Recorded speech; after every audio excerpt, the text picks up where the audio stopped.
Nous allons maintenant voir la géométrie des molécules. Donc la géométrie d'une entité se détermine à partir de son schéma de Lewis. Les doublés d'électrons de valence liants et non liants s'écartent au maximum pour minimiser les répulsions. Donc le premier type de géométrie est la molécule linéaire, que l'on retrouve notamment avec toutes les molécules diatomiques, comme le dihydrogène. Les autres molécules qui ont deux doubles liaisons autour de l'atome central, telles que le dioxyde de carbone, sont aussi des molécules linéaires, puisque l'atome central n'a pas de doublé non liant, et ainsi les deux atomes d'oxygène se disposent de part et d'autre de l'atome de carbone.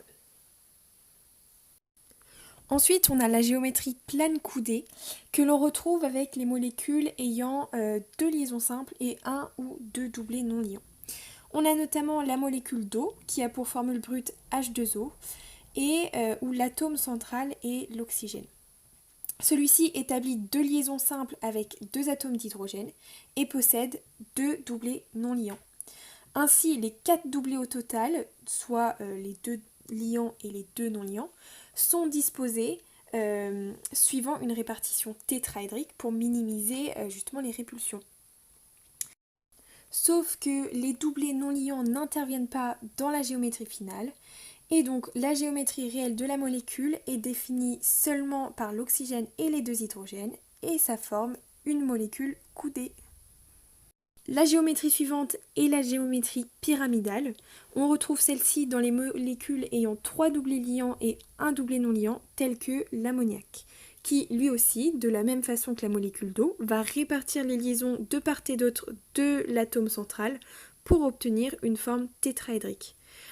Mais le doublé non liant n'intervenant pas dans la géométrie finale, il ne reste plus que les trois atomes d'hydrogène et celui d'azote qui, ensemble, vont former une sorte de pyramide, d'où la géométrie pyramidale. Nous avons ensuite la géométrie plane triangulaire que l'on retrouve lorsque notre molécule possède une double liaison et deux liaisons simples. C'est le cas du méthanal par exemple, qui a pour atome central le carbone et qui s'associe à deux atomes d'hydrogène et d'un atome d'oxygène. A noter que les répulsions sont les mêmes pour une simple, double ou triple liaison.